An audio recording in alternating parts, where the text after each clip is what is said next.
So, hi friends, and welcome to Vidya's cricket podcast.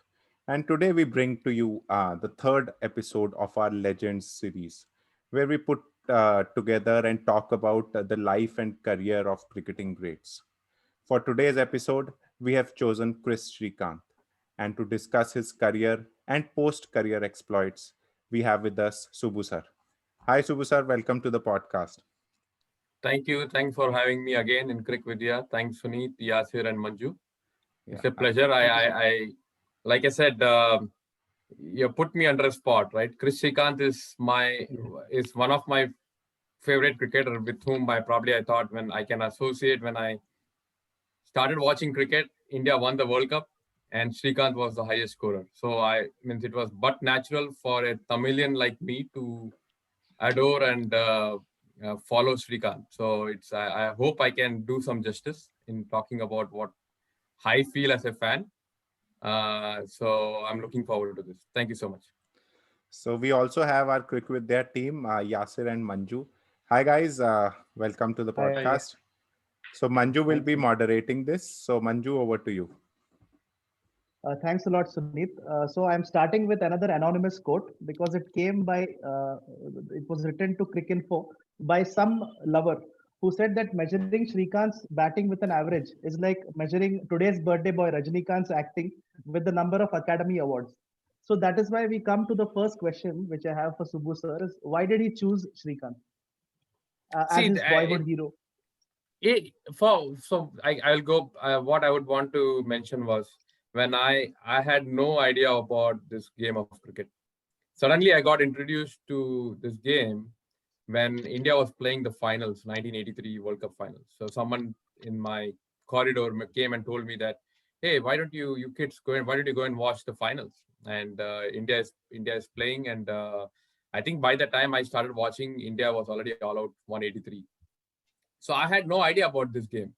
And then the history was made. India won and everything. But again, I didn't see Srikanth batting in that finals. So a lot of people talk about 38 runs and everything. I had not seen that.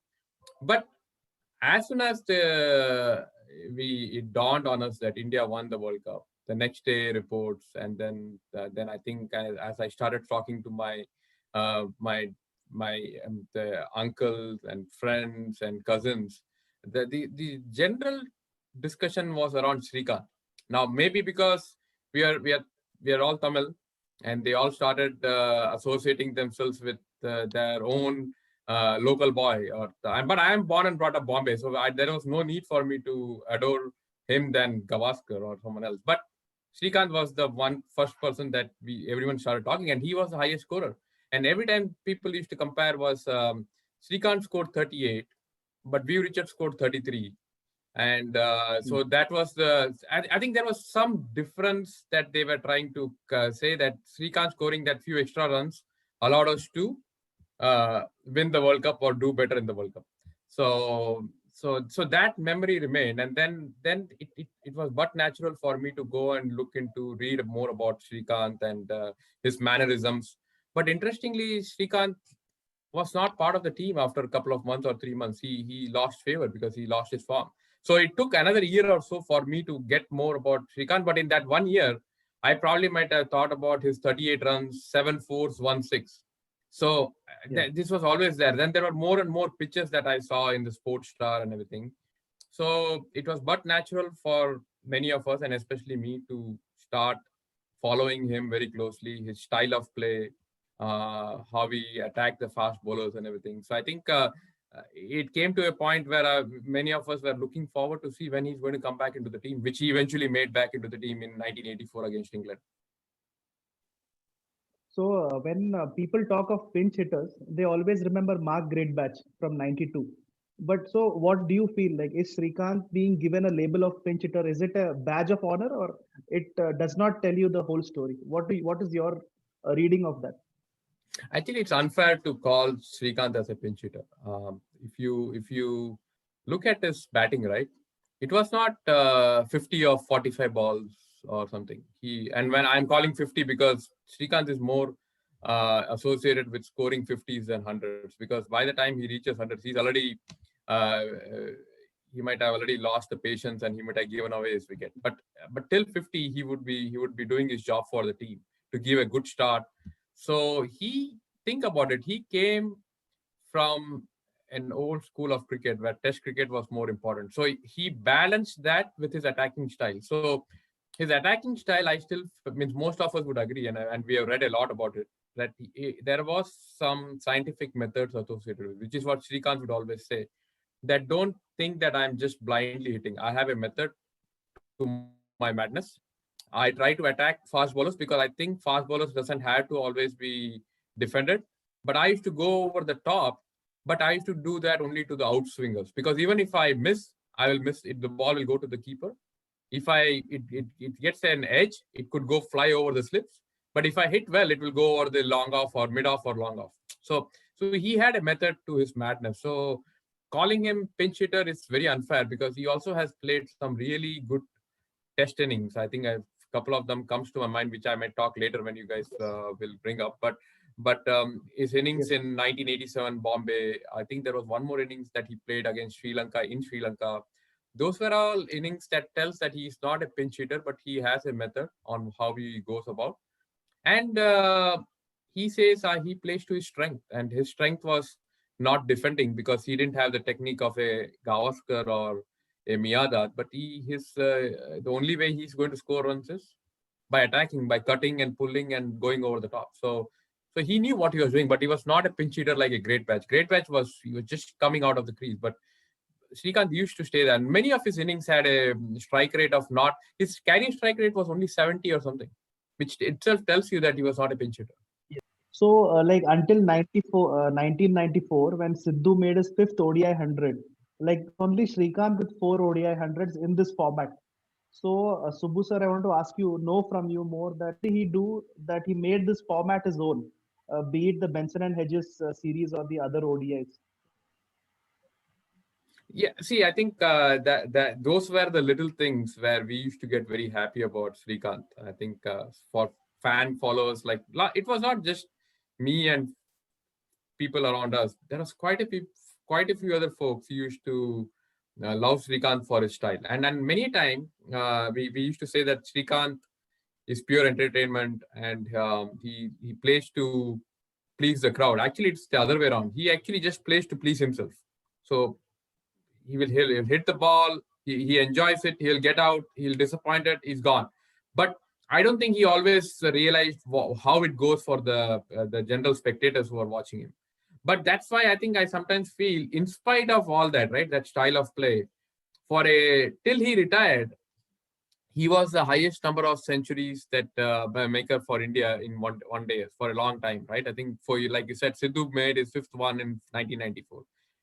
And so I think, but he also missed few test one-day hundreds in ODIs. I think his initial 2 90s against Sri Lanka in early 80s.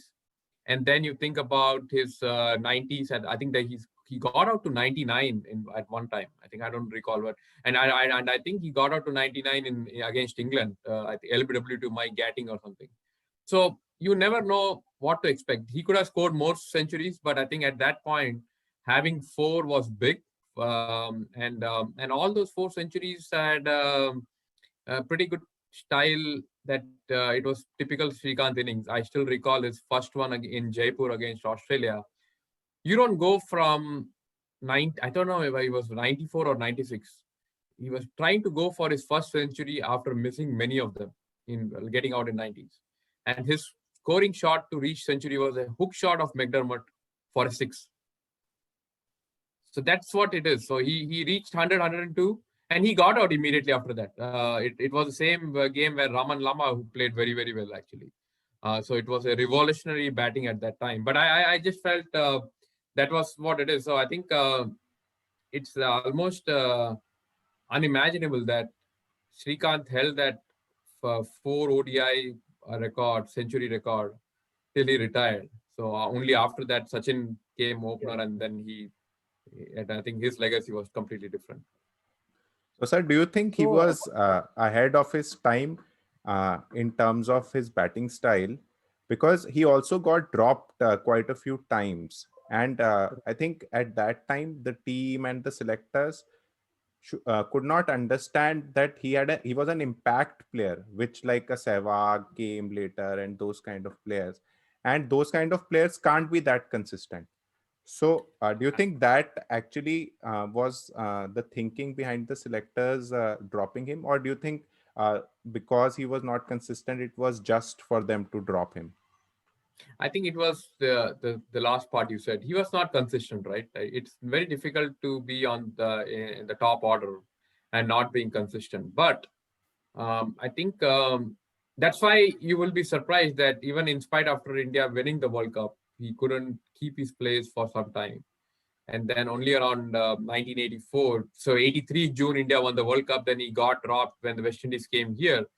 Still, remember when West Indies came here, he was playing the ODIs, and he was not. And I was very young, so I had no idea about watching that, but I only read about it. That it was not. He really fought hard to score runs against West Indies in those one days. He was not giving away his wicket. Still, he didn't score enough runs, so he got dropped. But he was ahead of time for Indian cricket. I think there are few other players who were ahead of time globally. Vivian Richards, of course. Then around the same time, Dean Jones was another player who was ahead of time. And then few other players in Pakistan. You had Miyadad, who was ahead of time in his style of batting, in scoring singles and doubles. But Shrikant, from his style perspective, he was ahead of time for Indian cricket. He made sure that the ball is there to be hit, not defended. So he was our original Sehwag of Indian cricket, and I think fans enjoyed it. I still recall there was a one day in Sharjah, 1985 or 86. I don't remember exact year, but it was against West Indies, and we were chasing about 200 runs to win in Sharjah, and it was. So India was going to bat second, and around the lunchtime and after lunchtime, and I was just watching to see how Shrikant goes about. He comes in. I think I don't know if it was the first ball or something. I think, but he scores a 4 and a 6 of Marshall and gets out the next ball.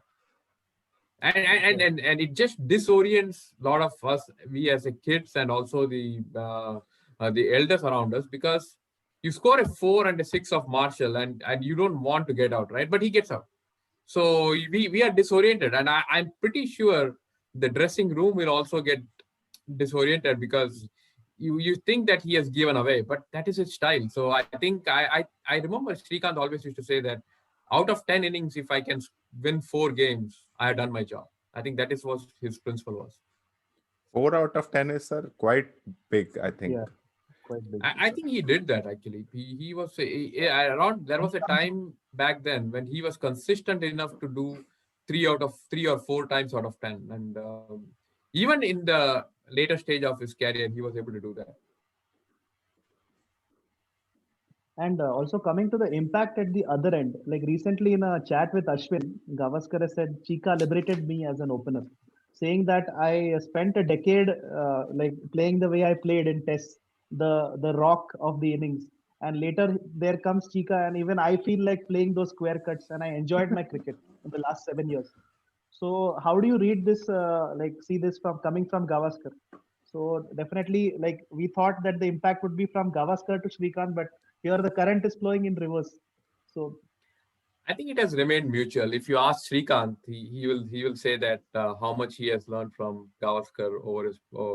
I think initially Gavaskar was very quiet and reserved. He wouldn't say much in early 80s, but I think by 84, 85, Gavaskar started enjoying his own cricket, and then he also started seeing the merit of how Shrikant plays.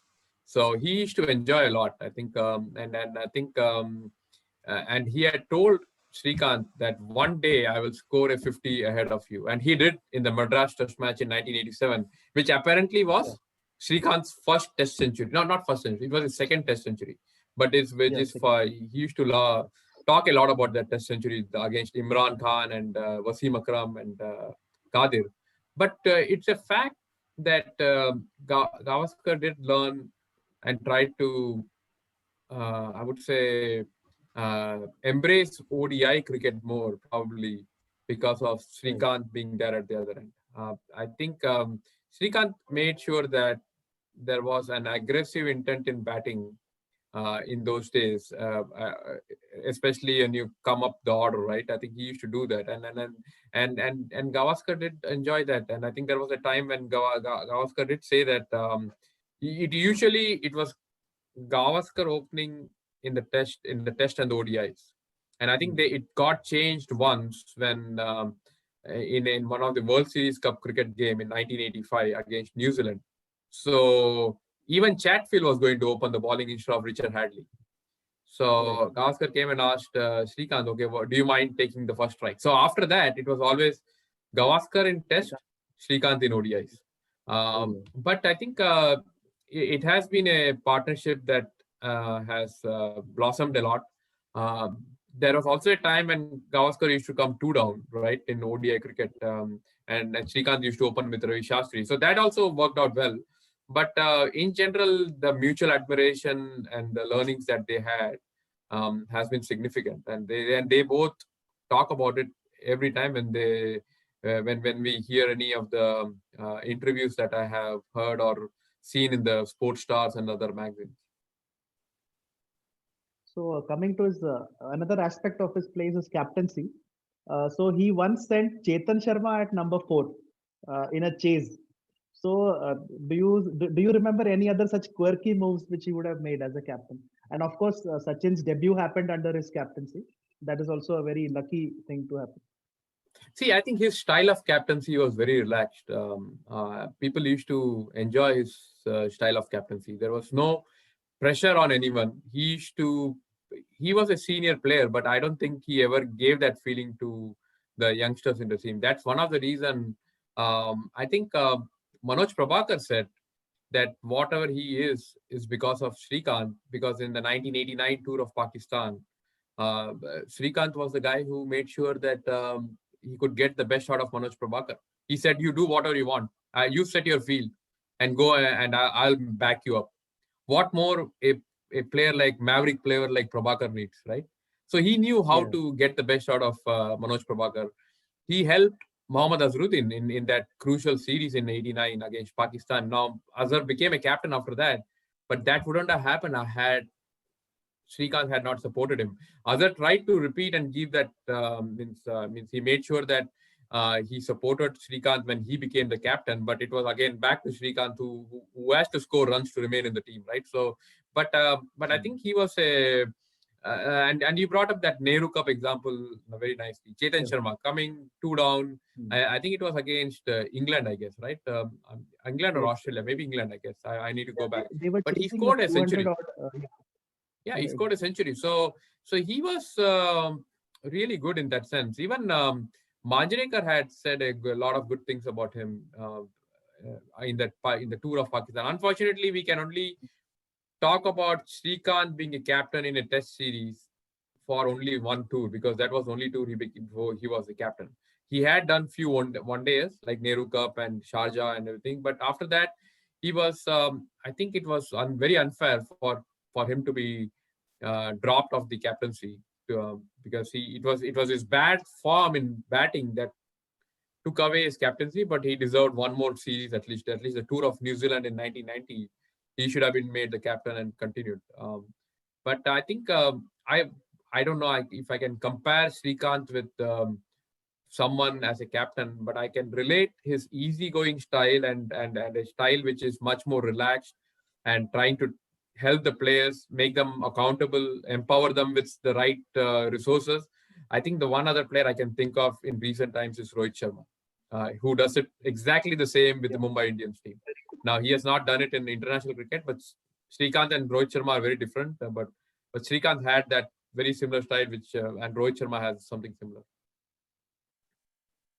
And one more aspect I'd like to touch on is his off spinners, where he's taken 5 wickets twice in a series against New Zealand. So how did he manage to pull that off? Or like he has only 25 first-class wickets, but he bowled well in that series. I recall I had watched those games live. There is no videos anywhere. It's only etched in my memory. But what he was doing was, I think he was I remember he was just bowling stump to stump. And back in those days, right, whenever Srikanth does well, we all used to be very happy. And Srikanth doing well in batting was, we have seen it, but when he started doing well in bowling, we almost and especially me, I almost used to think that okay, now this is perfect. He's going to get the man of the match. So Srikanth getting a man of the match was almost, it felt as if I myself is getting it, because that kind of connection was there, right? When he used to get this gold goblets in Australia, or those stuffs in Australia, we always used to think that if Srikanth is getting, it's as if it has come to our own house, that crystals and everything. So that, and I think his bowling, Srikanth himself gives nothing for his bowling. He says that I know how to bowl in one-day cricket. You just have to bowl stump to stump, and I can do that. And in doing so, if the batsman makes a mistake, I get a wicket. So he's very. I think that's the beauty of Srikanth. He has never talked high about himself. He has always downplayed it to the extent that sometimes people take him for granted, which is what was not fair to him, because he also was a thoughtful cricketer. He had some. He's an engineer, right? So he had some scientific thought process in how to get the best out of him and how to help the team. And he was a team man. There was nothing that suggested against it. But I think by his bowling, I wish he had bowled more in the 91-92 series when India was playing Australia, and also in the World Cup, because those are the type of bowlers that were successful in, say, in New Zealand team, right? Martin Crowe had all those dibbly dobbly bowlers, and they were Gavin successful. Larson So and all these. yeah, Yeah, so yes, sir. and he had a very similar stump to stump style, but those two back-to-back 5 wickets I recall very well, against New Zealand. So, post his playing days, he again came into the helm of affairs as a chief selector in 2008, and he was there along with MS Dhoni. He ran the show for 4 years. So, do you remember any inspired selections by Srikanth, or any good memories from that time? I think Srikanth inherited a fairly balanced side by the time he came in. I think he already had Dhoni as the captain, right? So I think his relationship with Dhoni was pretty good. And I think he was part of the IPL Chennai Super Kings franchise. I think Yeah, he it was went the well. I think they ambassador. gelled along. He What's was the that? ambassador for CSK. Yeah, Yes, sir. ambassador of CSK. So all of that worked well for India and also for him in his selectorial decision making. But I think he was more of a fan than a selector. So sometimes I always used to wonder how is he able to make those tough decisions, because Right. if someone used to, I have seen the interviews of, he used to get really worked up when people used to ask about Sachin and his form, and he used to say that you guys are just making it up, and he used to Hmm. fight with those reporters, and it almost looked like very immature way he dealt with that kind of situation. So then I used to wonder that what does he do in the selection meeting? Maybe Indian team was very well. I think it was a good team. He didn't have to make a whole lot of changes, except there were some tough decisions that he had to take. Probably, I think we couldn't accommodate Rohit Sharma in the 2011 World Cup when Rohit Sharma was really playing well for India in the VB series in Australia before that.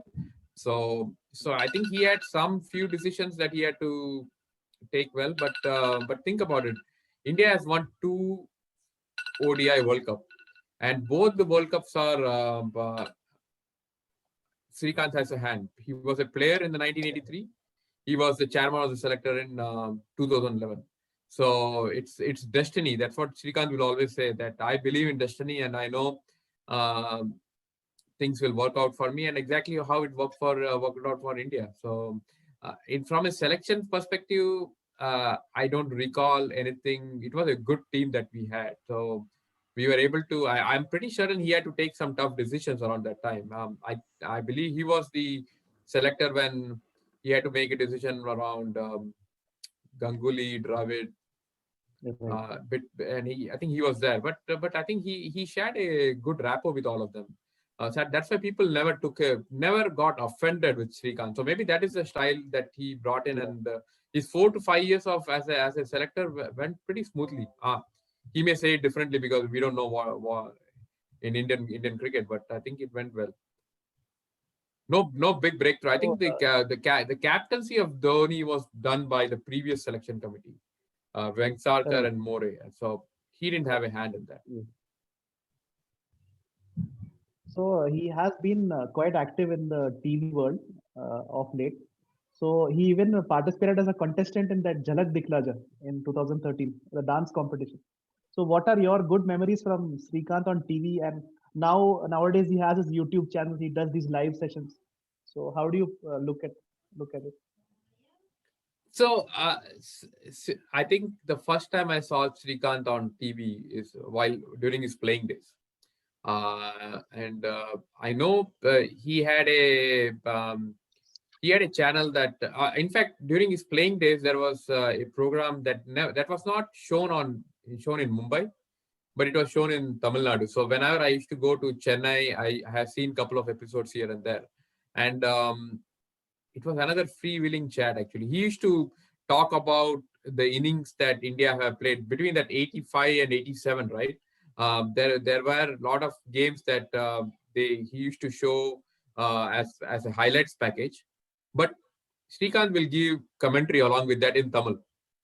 So I have those memories of that, and it will be very typical about him. He'll say Imran Khan was upset when I was going around and when I was hooking the ball and missing it and going to the square leg. Imran Khan used to be upset. But now think about how he will say in Tamil. So he used to touch and it was the way he speaks today, right, is exactly how he spoke back in 30 years ago. Even during this IPL, one of his phrases has been made into a mashup hit, that Mukh Mele Raja. So that has become very popular. And like if the batsman edges the ball, he says Kode, that is, it's Skyer. So all these things have become popular on commentary from Sika.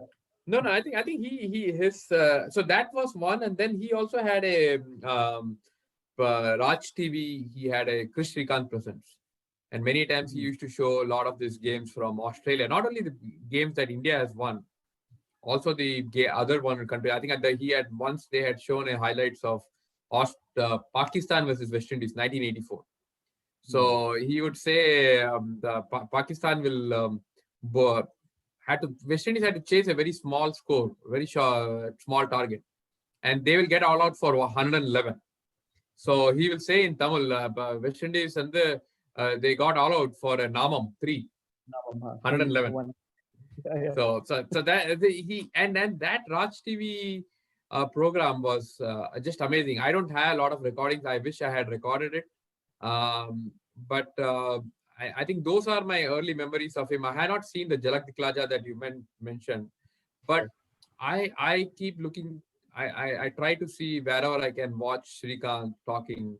And I used to enjoy, even while he's in his selection committee, right? When he used to give interview to this Rahul Kanwal and Vikrant Gupta and all these folks, I have seen that he used to there was no filter. So he just said anything that he wanted, not as a chairman of selection committee. So even today, if you see that Cheeky Chika in that YouTube, the way he will talk about Kapil Dev and Sunil Gavaskar, I think I wish he had. I think he did those things in Tamil, but he will just go on. Recently, he talked about Kedar Jadhav, right? Kedar Jadhav needs a scooter to reach the boundary. And his son was trying to calm him down, saying that no, Kedar Jadhav is not that bad. But he's just saying it. So I can just sit there and listen to him. Even about the spark comment, he said that no spark can be turned into a fire unless it is allowed to be lit. So like unless you play these Ruturaj and the youngsters, you will not know. Spark comment, yeah, it doesn't mince words. So he didn't mince words, right? See, he went after even Dhoni. He didn't have any problem actually. So I think he's very candid and honest person, true lover of the game, and he just like I said, no filters. He's just going to say whatever it is. That's why, who knows, when he was taken off from the captaincy, I don't know. It's BCCI, right? It's Board of Cricket. control of India, right? It's control. So they might have seen a challenge, because a captain going to Pakistan and not losing a test series has never happened. And this happened under his captaincy. Now they know that if you allow more control, this guy will take over. So stop him, because just before that tour, there was some pay issues and everything that came. No, even Gavaskar also in similar. He had drawn a series against Pakistan, and he got 700 runs in that series, plus 700 plus. And he was also axed, and Venkatragavan was made the captain. So similar circumstances. I think so. I don't recall about Gavaskar, but I know when it happened on the other way around with Venkatragavan, when he heard about his losing his captaincy from the airline pilot or something, which is as weird as you can get. But Indian cricket, that's Indian cricket, right?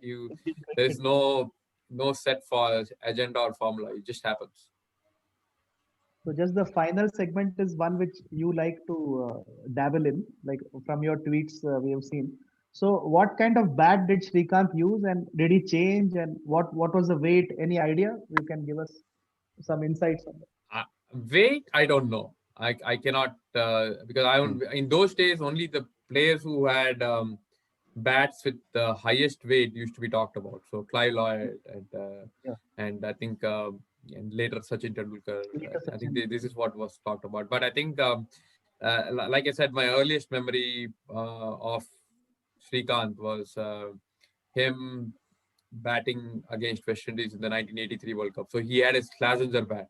But after that, he moved into, and I don't recall what he had for his first test match. I don't know whether you all know, but in his first test match, he got run out for walking across the park, right? He just walked away and he got run out. So I don't recall if it was Simon Tusker, but I know for sure that Srikanth has always had the Simon Tusker bat to a large, and that is what has always kept me fascinated me about this particular brand. I think back in those days, Srikanth had it, who was my who I really wanted to follow as a fan. But then Ravi Shastri had it, Mohammad Azharuddin had it, I think Roger Binney had it, and a lot of this, Lakshman Sivaramakrishnan, means he's not a batsman, but he still had it, right? So you never know who you follow, but suddenly when you see a bat with some people that you want to watch, so I still remember I wanted to share this picture of Srikanth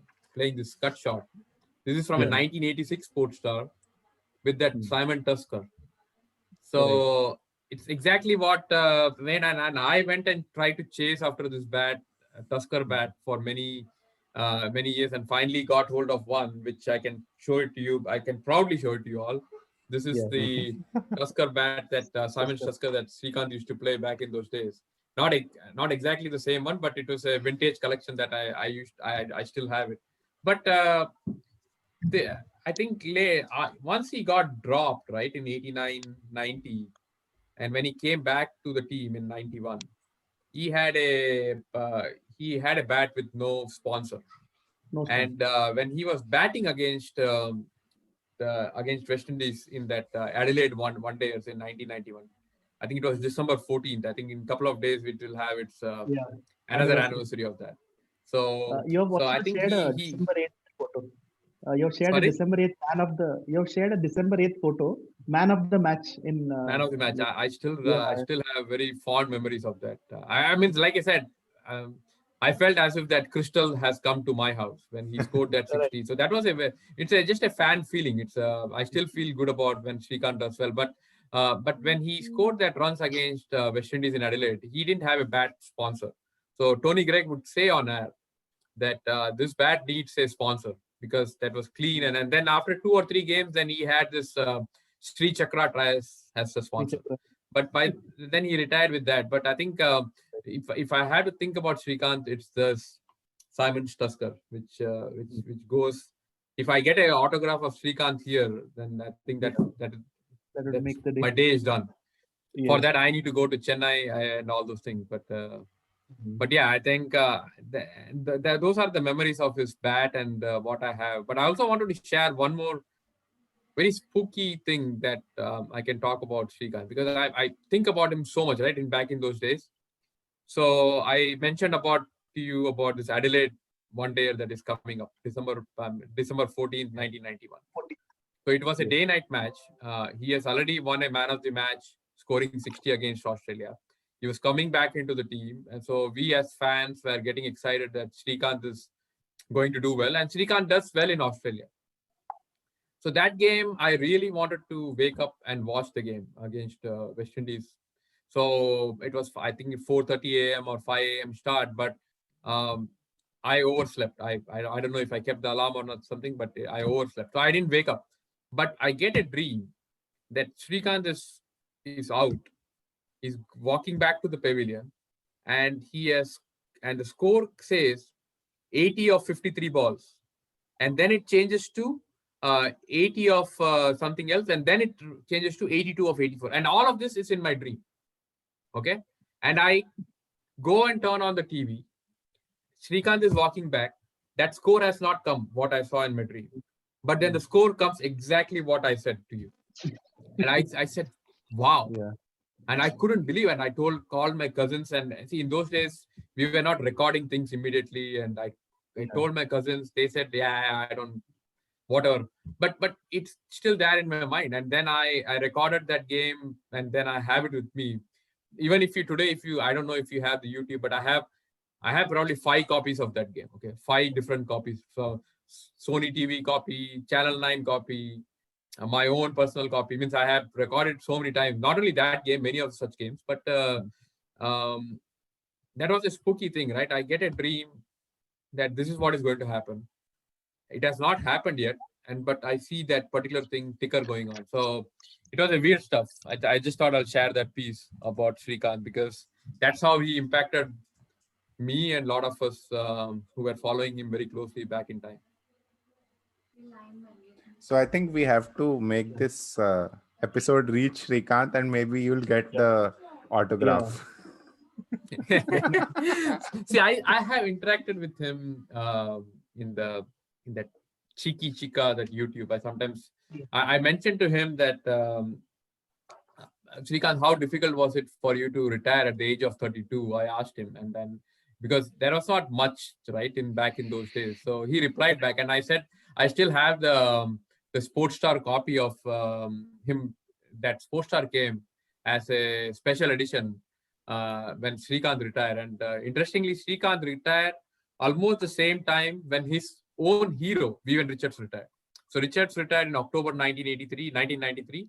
Srikanth retired probably later in October. So they were very coincided. So actually, one of the questions in Sportstar was, how do you feel when your hero has retired around? I mean, not you and Vivian Richards retired at the same time. How do you feel about it? So Srikanth said, first, stop comparing me to Vivian Richards. I am maybe 10% of Richards. So he's my hero. So I think that is the greatness of Srikanth. He's very honest and doesn't take unnecessary plaudits about him. If people even say, I still had that Sportstar actually.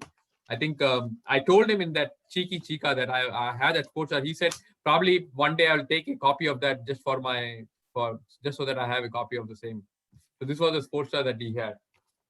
The final So one. you look at the bat, same bat. Yeah, same bat. Yeah. Yeah. So I think it's high time you go to Chennai once. Yeah. I You might want to get go. lucky. I think there is one person I know you might have, Manjun might know, this guy, Cricket Balaji, V Balaji, who's on V Twitter. Balaji. Yes. So he's very close to him, and he has promised that if I go to Chennai, there's at least a coffee that he can get with Srikanth. Nice. And also the weirdest thing record which he has is he has an international run on a ground where no one else has a run. He played a match against Sri Lanka, and that was rained Mackay? out. And, Mackay, yeah. right? Yes, sir. And a helicopter was used to dry the outfield. Still, the match couldn't start. So he has Right. scored a solitary run. So 0.2 overs, 1 for 0. Srikanth has the only run on that ground. Okay. No, that's a good thing. I know it. There was we played that game was washed out at Mackay. So when you said that, I could just connect the dots. But more than that, I still remember that waking up at 2:30 a.m. to watch Srikanth hit New Zealand and Deepak Patel, and third ball he hits it long on out. I don't know why it was such a tough thing to accept back in those days. So I But think Srikanth is Yeah, go ahead. So sir, we can actually make we have similar feelings for Sehwag kind of a player in our generation, and he's also behaviorally also very similar to Shrikant. Very So clear. if you watch his videos, yeah, and he would be also criticizing players openly who've not done well and all those things. So he's very similar in terms of batting style also, and also thinking and outspoken also, Very true. and also used to get out similar ways. He'll have five boundaries of 5 balls, still go for a boundary on 6 ball and get out. So we would have same feeling as you would have, that he's just hit a 6 and a 4, and why is he trying to? So very similar kind of Very personalities. similar. And I, only thing is, Sehwag was, I felt he was much more. I think Shrikant is unorthodox entertainer. I think his style. Sachin was mentioned in one of his in his when Shrikant retired, right? Sachin mentioned how he saw Shrikant batting 2 or 3 steps ahead of the crease, means in front of the crease, to negate the swing of Aqib Javed and Wasim Akram in Pakistan. You don't do that. Means you're all talking about bowlers who can bowl at you, and especially Akram and Waqar Yunus at their peak. If you're batting so ahead of the crease just to negate the swing, that means think about the pace that he's going to bat. Now he didn't click in that series, so I cannot talk a lot of good things about him. But Sachin had this in his mind, so he was very unorthodox in whatever he did. I think he just had his own style method to click. Sehwag was he was a he was a cultured form of Sachin from an attacking perspective, and since he followed Sachin so much, there were initial days. I think it looked like Sachin is batting right in that century that he scored in the debut. But yeah, I think you're right. You guys will have a lot, and I can talk about Sehwag also, because it was a. I mean, most of us love Sehwag as much as many of us who watched him. Shrikant in back in those times love Shrikant. So it's fun actually. These are the players who remain in your memory actually. Shrikant, I think Vengsarkar used to say he used to try to speak Hindi a lot and never succeeded. And then and I think there was also a saying that he was in those days, people who used to come and watch Shrikant, right? They used to feel as if they're coming to a casino, because you never know whether you're going to win or lose. So you come in and you might be winning, suddenly you're lost. So it's like it's in a casino. That's how the spectators have used to think about, especially in Chepauk, where if Shrikant is batting in a domestic game, if there is a lot of crowd and sound, you know that Shrikant is batting actually. And as soon as he gets out, he's gone. So I think there's a lot of stories about Shrikant. I don't think any players would have that many stories. But if I'm reading that Sports Star that after his retirement, right, it's very beautiful. All these players talk a lot about his game and mannerisms and all those things. I think there was someone said that there was a match against Sri Lanka, a test match, which India lost in 1985 in Sri Lanka. And India was 0 for 3 at the end of the day. So 0 for 3 means you would think Shrikant is out. But Shrikant was not out.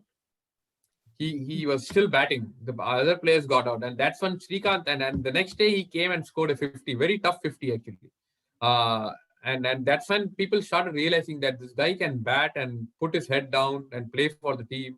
It's not all about hitting. And the beauty of that is, in spite of him doing that, right, he actually never said big about it. He said that, well, I'm more used to batting only with Gavaskar, because by the time his only partner has been Gavaskar. That's what he used to say, because I never used to last that long to have my 1 down and 2 down batsmen to come and play with me. So that's the greatness of Shrikant. And these are the things that I used to admire. I don't think even Shrikant remembers all these things, because he just says anything, right? But he was very honest to the point at that stage.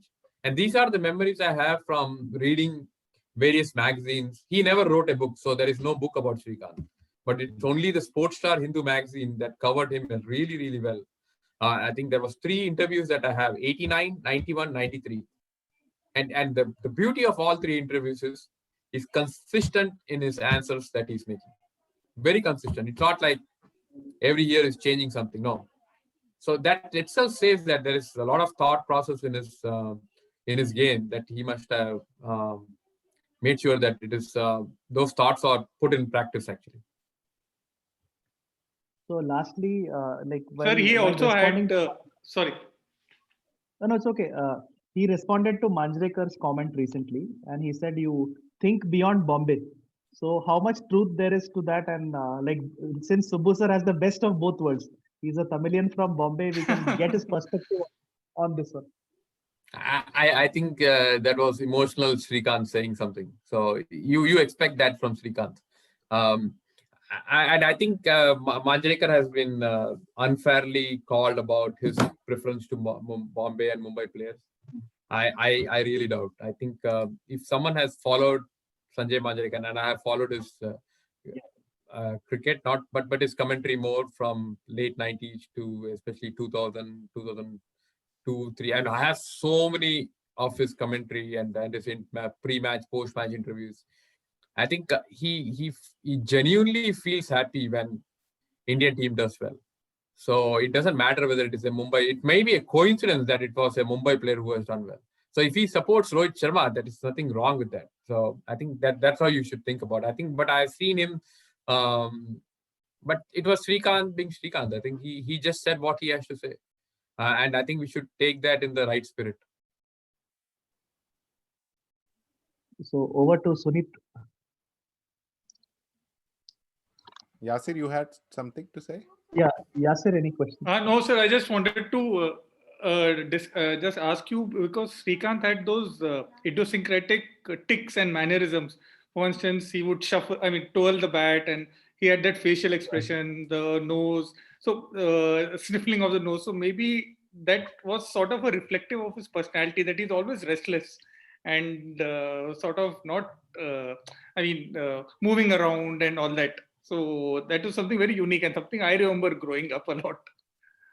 No, I think that was it was only Srikanth could do that, right? No one else had that kind of mannerisms, and I don't know, even he knows that he was doing it. He was just doing it, and that cost his wicket. His first time when he got out in debut was walking around the park. And it was he said that he couldn't see eye to eye to Gavaskar, because I think Gavaskar was the captain. So, and it was in Bombay.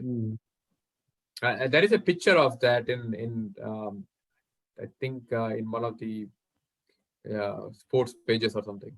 I've seen that. I never seen the video, but I've seen that. But yeah, he was unique. I think restless guy. I don't know how he survived for 8-9 years in Test cricket, and even in his last Test series, right? People say he didn't do well. Yeah, he didn't click, but he fought hard in every Test match, because by the time 91, 92, I was more and more. I was able to understand Test cricket and reflect upon what one player has done in the past to what he's doing now. And I felt that he was scoring 30 runs, 25 runs. But nothing like we were not losing wicket in the first over or second over. We used to play a lot. It's just that we didn't click. It was a good attack in Australia, and some decisions were not right, I think, even for Srikanth, but it happens. He's very philosophical about all that, because when I read his interview, right, in 93 when he retired, there was questions around that, like some of the decisions didn't go in you. And he said, no, I won't blame him of that. It happens. So that's the greatness of Srikanth, because he's very philosophical about whatever has happened. So thank you, sir, for taking us down the memory lane, and we've relived so many of Srikanth's memories. So thank you for that. And we were hoping to do that only when you came here, because we've had you in the earlier episode, and you have that unique style of storytelling about cricket. So it was great having you, and we thank you for this, and we hope to see you again Thank you, sir. in another section or another episode, because we really love the way you build a story around the entire thing. Yeah. No, thank you. Thanks. Thank My you, sir. pleasure. I think the Srikanth stuff is I would say it was very much like a Srikanth type style of storytelling. I had no pattern. I might have gone from one end of the spectrum to the other end, but that's what Srikanth means, right? So, but it was I actually enjoyed when you all said you should talk about Srikanth, right? I enjoyed only to think about those days. I think I remember all those 83 to 92, every year what he did, I remember it. So I was trying to reflect if I have some memories to share with you all and in general with whoever is going to listen. And if I think that is the beauty of about all this, right? Having a collaboration, then trying to listen from you all what you have in mind about a player. It's great. I think everyone is in different generation and has different fan following. But thanks for having me here. I think it's my pleasure. Thank you.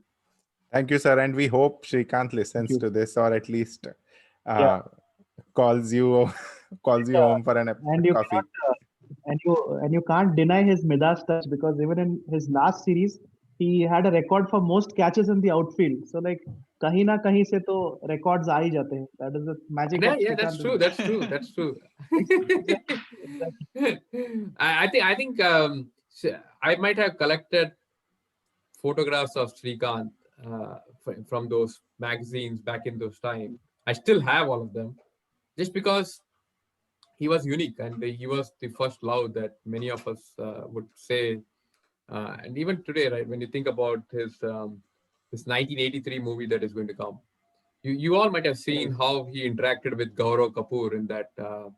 I think they had a launch, right, like 2 or 3 years ago, and how he interacted with that audience about telling story about 1983. No filters, just going on. And I think Gaurav Kapoor was trying to take the microphone, but no, he takes it back and tells another story. People goes into splits. That's what Srikanth is. I think you had to feel him. Yeah. So great, sir. Thank you again, and we hope to see you soon in another episode. Sure. Thank you so much, Thank you, sir. Yasir, Sunit, and Manju. I appreciate it.